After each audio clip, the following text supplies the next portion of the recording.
কাৰ্বি আংলঙৰ চকীহোলাত যি বিমান দুৰ্ঘটনা আৰু বিমান দুৰ্ঘটনাৰ খবৰ ল'বলৈ আমি ৰাতি প্ৰায় এতিয়া 12:30 বাজিছে আৰু 12:30 বজাত আমি পাহাৰৰ পৰিৱেশ দেখুৱাম। কেমেৰাপাৰ্চন জয়ন্ত ফুকনে দেখুৱাব। ইতিমধ্যে এইসকল লোক আচলতে পাহাৰৰ পৰা নামি আহিছে, যথেষ্ট দুৰ্গম অঞ্চল। আৰু ইতিমধ্যে আমি ক'ব লাগিব যে প্ৰায় সন্ধিয়া 7 বজাত ইয়াত যি বিমান দুৰ্ঘটনা হৈছিলে আৰু সেইসকল লোকে বৰ্তমান প্ৰত্যক্ষ কৰি আহিছে। আমি তেওঁলোকৰ পৰা জানিবলৈ চেষ্টা কৰিম। আপোনালোকে পালেগে ওপৰলৈ? ওপৰত পাই আহিছে, একদম জেগাত চাই আহিছোঁ। কিমান দূৰ ইয়াৰ পৰা? ইয়াৰ পৰা আপোনাৰ 3 ঘণ্টা ওচৰা-ওচৰি লাগিছে। হয়, কি দেখিলে আপোনালোকে, তাত কি প্ৰত্যক্ষ কৰিছে? তাতে দেখাটো চব জয় ফাইটাৰটো চব টুকুৰা টুকুৰি হৈ গ'ল, চব টুকুৰা টুকুৰি দিছে আৰু 1 বিঘামান জুই জ্বলিলে, এইটো চব জ্বলি গ'ল। যাবলৈ যথেষ্ট কষ্ট হৈছে। কষ্ট হৈছে। এতিয়া আৰ্মিও কেইটামান গৈ আছে, সিহঁতক খুব কষ্ট পাব। স্পট পুলিচ কেইটা পাইছে, কিন্তু সিহঁতৰ পোৱা নাই। এতিয়া ৰাস্তাতে গৈ আছে। এতিয়া 2 বাজিমানতে পাবনে সিহঁতৰ? নিশ্চয় এয়া আছিল প্ৰত্যক্ষদৰ্শী। আৰু আমি পৰিৱেশটো কেমেৰাপাৰ্চন জয়ন্ত ফুকনে দেখুৱাব। মই কৈছোঁৱেই যে কাৰ্বি আংলঙত যি যুঁজাৰু বিমান আচলতে দুৰ্ঘটনা হৈছে, আপোনাৰ ওচৰলৈ আহিছোঁ। আপুনি সম্পূৰ্ণ পালেগে? নাই, মই নাপালোঁগৈ। আধা বাটৰ পৰা ঘূৰি আহিলোঁ আৰু বহুত দূৰ যাবলৈ বাকী থাকিলে, সেইটো কাৰণে ঘূৰি আহিলোঁ, নোৱাৰিলোঁ যাবলৈ। আৰু ৰাস্তাটো পূৰা পাহাৰ, মানে ওখ, আপ ডাউন হয়। নিশ্চিতভাৱে এইসকল লোক যাব পৰা নাই, আমি দেখুৱাইছোঁ আৰু তেওঁৰ পৰা জানিবলৈ চেষ্টা কৰিম। আপুনি ওপৰ পালেগে? হয় হয়, তাত গৈ আহিছোঁ পূৰা। আৰু আপোনাৰ প্ৰায় 2.5 ঘণ্টামান যাব লাগিব আৰু দূৰ আছে যাবলৈ। আৰু তাত একো নাই, টুকুৰা টুকুৰি, আৰু 1 বিঘামানতো মুকলিছে আৰু জেগাটো। হয়, তাত আপোনাৰ কামাণ্ডোবিলাক আছে 3-4 জন। আৰু ঘৰ ইয়াতে নি? হয় হয়, মোৰ লোকেলে হয়, চকীহোলাৰ মানুহ। প্ৰত্যক্ষ কৰিছিলে দুৰ্ঘটনাটো? হয় হয়, মই 740 নিচিনা দেখি পাইছোঁ। হয় হয় হয়, শব্দ হৈছিলে। হয় হয়।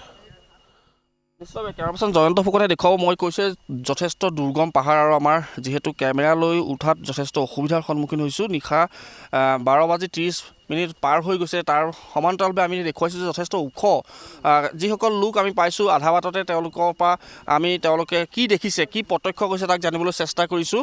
আৰু এইসকল আমি কৈছোঁ যে 7 বাজি, কিছুমানে কৈছে 7 বাজি পাৰ হোৱাৰ পিছত তেওঁলোকে এটা শব্দ শুনিছিল আৰু তেওঁলোকে দেখিছিল। তাৰপিছতে আচলতে এইদৰে পাহাৰৰ ওপৰেদি তেওঁলোকে স্থানীয় লোক তথা যিসকল প্ৰশাসনৰ লোক আছে তেওঁলোক ওপৰলৈ উঠিছে। কিন্তু বহু লোক আধা বাটৰ পৰাই ঘূৰি আহিব লগা হৈছে, কাৰণ যথেষ্ট দুৰ্গম অঞ্চল বুলি ক'ব লাগিব। আমি আৰু লোক পাইছোঁ, আমি কথা পাতিবলৈ যত্ন কৰিম, তেওঁলোকে কি কয় বা তেওঁলোকে প্ৰত্যক্ষ কৰিলে। দাদা আপোনালোকে পালেগে নেকি? আপোনালোকে তাত পালেগে? দেখিলে? দেখিলে। কিমান দূৰ আছে আৰু? ইয়াৰ পৰা 2 ঘণ্টামান লাগিব। 2 ঘণ্টা লাগিব? 2 ঘণ্টামান লাগিব। আপুনি কেতিয়া গৈছিলে? একেলগে গৈছোঁ। কেইটামান বজাত? 8 এনেকুৱা হ'ব, এৰাউণ্ড 8। এতিয়া 12:30 বাজি। তাত চাইছোঁ। যথেষ্ট থিয়। নিশ্চিতভাৱে পৰিৱেশটো দেখুৱাইছোঁ, যথেষ্ট থিয় এটা পাহাৰ আমি দেখুৱাইছোঁ। নিশা 12:30 বাজি গৈছে যদিও এইসকল লোকে আচলতে তেওঁলোকে যাবলৈ চেষ্টা কৰিছে। আৰু বহু লোক এই আধা বাটৰ পৰাই নামি আহিব লগা হৈছে, কাৰণ বহু লোক যাব পৰা নাই। যথেষ্ট দুৰ্গম অঞ্চল বুলি আমি কৈছোঁ। আৰু এটা কথা আমি ক'ব লাগিব, যিহেতু কাৰ্বি আংলঙৰ যি বিমান দুৰ্ঘটনাৰ ফলত তেওঁলোকে কৈছে যে তাত তেওঁলোকে কোনোবাই প্ৰত্যক্ষ কৰিছে যদিও কি আচলতে সঠিক ৰূপত প্ৰত্যক্ষ কৰা নাই, কাৰণ নিশাৰ ঘটনা হৈছে। আৰু চকীহোলাত আচলতে এইসকল লোক চকীহোলাৰ লোক, আৰু তেওঁলোকে ইতিমধ্যে পাহাৰৰ ওপৰেদি উঠি আহিছে। আৰু যিটো পাহাৰত সংঘটিত হৈছে ঘটনাটো, সেইটো কালা পাহাৰ হিচাপে তেওঁলোকে কৈছে।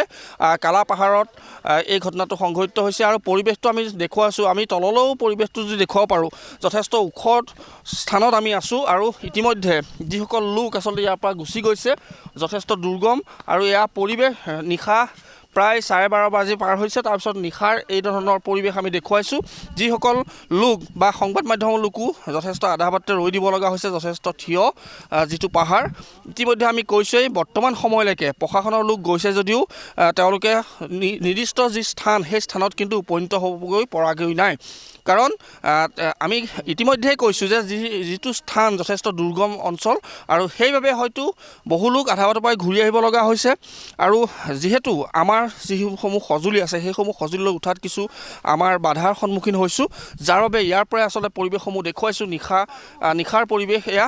আৰু ইতিমধ্যে আমি প্ৰকাশ কৰিছোঁৱেই যে যি বিমান দুৰ্ঘটনা, কাৰ্বি আংলঙৰ কালাপাহাৰত যি বিমান দুৰ্ঘটনা, নিশা পৰ্যন্ত কিন্তু বৰ্তমান সময়লৈকে সঠিক কেইজন আচলতে লোক আছিলে তাত জানিব পৰা হোৱা নাই তেওঁলোকে আমাক আনুষ্ঠানিকতা প্ৰকাশ কৰা নাই যাৰ বাবে আচলতে নিশাৰ পৰিৱেশ আমি দেখুৱালোঁ আৰু বহু লোক ইতিমধ্যে ঘটনাস্থলীলৈ ৰাওনা হোৱা পৰিলক্ষিত হৈছে আৰু এয়া আছিল নিশা 12 বজাৰ পাছত আমাৰ সাংবাদিক সাৰংগই যুগুত কৰা সেই প্ৰতিবেদন আৰু মন্তব্য আছে আন কেইবাগৰাকীও দৰ্শকৰ অৰ্থাৎ সেই ঘটনাস্থলীত যেতিয়া ঘটনাটো সংঘটিত হৈছিল তেতিয়া তেওঁলোকে গম পাইছিল কেনেধৰণে শব্দ হৈছিল তাৰ বৰ্ণনা দিছে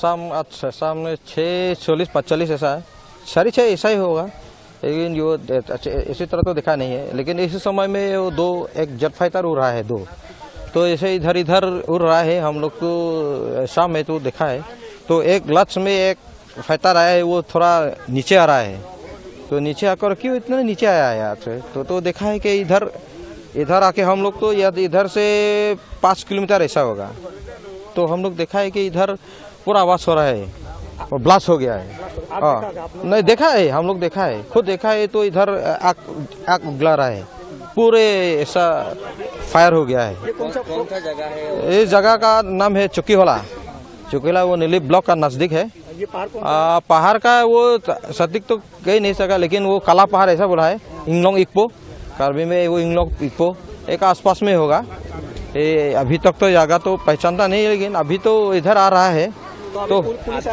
पुलिस आया है यहाँ वो चुकीवाला थाना का वो कमांडो लोग है ना और पुलिस गया है हेलीकॉप्टर से वो लोग ढूंढ रहा है छानबीन कर रहा है लेकिन अभी तक तो मिला है कि नहीं मिला है पता नहीं लेकिन इधर घूम रहा है आप लोग भी देखा है कुछ सुना क्या पायलट का ना पायलट का कुछ पता नहीं है अभी तक तो कुछ पता नहीं बोला ऊपर में कोई आदमी रहता है नहीं ऊपर में कोई आदमी नहीं रहता है गांव नहीं है वो पहाड़ में है पूरा पहाड़ में है जंगल में है तो जंगल है उस जंगल के तरफ वो लोग आग बढ़ा है वो तो चल रहा है तो पूरा बस्ती लोग भी गया है एयरफोर्स का लोग तो अभी तक तो देखा नहीं है लेकिन वो हेलीकॉप्टर आ रहा है इधर वो लोग भी छानबीन कर रहा है धमाका सुना है इसीलिए पूरा आदमी आया है यहाँ धमाका सुना है আৰু দিনৰ ভাগৰ কিছু দৃশ্য এই মুহূৰ্তত আমি আপোনালোকক দেখুৱাবলৈ চেষ্টা কৰিছোঁ আজি পুৱাৰ ভাগতে আমাৰ সাংবাদিকে সংগ্ৰহ কৰা কিছু দৃশ্য আপোনালোকে দেখিবলৈ পাইছে কেনেধৰণে ভূপতিত হৈছিল সেই অঞ্চলটোৰ পৰা কিছু দৃশ্য এই মুহূৰ্তত সংগ্ৰহ কৰিবলৈ সক্ষম হৈছে এই স্থানতে পাহাৰৰ সেই ওখ টিলাত খুন্দা মাৰিছিল আৰু তললৈ এনেধৰণে এটা অগ্নিকুণ্ড হৈ এক প্ৰকাৰ খৰি পৰিছিল এই যুদ্ধ বিমানখন যিখন বিমান ইতিমধ্যে দুৰ্ঘটনাত পতিত হৈছে সেই বিমানখনে যোৰহাটৰ পৰা উৰণ আৰম্ভ কৰাৰ কিছু সময়ৰ পাছতে ৰাডাৰৰ সৈতে সংযোগ বিচ্ছিন্ন হৈছে বুলি জানিব পৰা গৈছিল ৰাডাৰৰ সৈতে সংযোগ বিচ্ছিন্ন হৈ পৰিছিল বিমানখনৰ কোনো অস্তিত্ব লাভ কৰিবলৈ সক্ষম হোৱা নাছিল ৰাডাৰে আৰু তাৰ পাছতে পাহাৰৰ সেই ওখ টিলাটোৰ এটা প্ৰচণ্ড শব্দৰে খুন্দা মাৰিছিল আৰু পৰৱৰ্তী সময়ত কেনেধৰণে বিস্ফোৰণ হৈছিল সেয়া ইতিমধ্যে দেখিবলৈ পাইছে গতিকে কালি নিশাৰ ভাগত যিটো দুৰ্ঘটনাটো সংঘটিত হৈছে আমি আকৌ উল্লেখ কৰিছোঁ নিশা যথেষ্ট প্ৰত্যাহ্বানৰ সন্মুখীন হ'বলগীয়া হৈছিল অতিকে দুৰ্গম পাহাৰীয়া সেই অঞ্চলটোত উদ্ধাৰকাৰী দল উপস্থিত হ'বলৈ বহু সময়ৰ প্ৰয়োজন হৈছিল নিশা 12 বজালৈকে আমাৰ সাংবাদিকসকলো সেই স্থানলৈ যাবলৈ চেষ্টা কৰিছিল কিন্তু সেয়া সম্ভৱ হৈ নুঠিল কিন্তু আজি পুৱাৰ ভাগত কিছু দৃশ্য শেহতীয়াভাৱে আহিছে জ্বলি যোৱা অৱশিষ্ট অংশটো তাত দেখিবলৈ পোৱা গৈছে আজি হয়তো সম্ভৱ হৈ উঠিব কিন্তু দুগৰাকীকৈ পাইলট আছিল সেই দুয়োগৰাকী পাইলটৰ কোনো সন্ধান লাভ কৰিবলৈ সক্ষম হোৱা নাই কিছু সময় পূৰ্বে আমাৰ নুমলীগড়ৰ সাংবাদিক জানমণি দত্তই জনাইছে অগ্নিদগ্ধ অৱস্থাত শৰীৰৰ কিছু অংশ তাত লাভ কৰিবলৈ সক্ষম হৈছে হয়তো DNA পৰীক্ষাতে আচলতে সেয়া জানিব পৰা যাব যে পাইলটৰ নে অইন কাৰোবাৰ সেয়া এই মুহূৰ্তটো আচলতে কোনো ধৰণৰ তথ্য নিশ্চিত কৰি দিয়া নাই উদ্ধাৰকাৰী দলে কিন্তু উল্লেখ কৰিছোৱেই যে যি স্থানলৈ কালি কোনো ধৰণৰ উদ্ধাৰকাৰী দল যাব পৰা নাছিল আজি পুৱাৰ ভাগৰ পৰা কেইবাখনো হেলিকপ্টাৰেৰে ড্ৰোনৰ সহায়েৰেও পাইলটৰ সন্ধান বিচাৰিছে হয়তো বিমানখনৰো ব্লেক বক্সৰ সন্ধান তেওঁলোকে লাভ কৰিবলৈ আজিৰ দিনটোত সক্ষম হ'ব বা চেষ্টা চলাব কিন্তু তিনিটাকৈ পাহাৰ সেই একে অংশতে যথেষ্ট ওখ সেই পাহাৰকেইটা সেই স্থানত যাৰ বাবে ঘটনাটো সংঘটিত হৈছিল ৰাডাৰৰ সৈতে সংযোগ বিচ্ছিন্ন হোৱাৰ পাছতে বিমানখনে আহি খুন্দিয়াইছিল পাহাৰৰ সেই ওখ টিলাটোত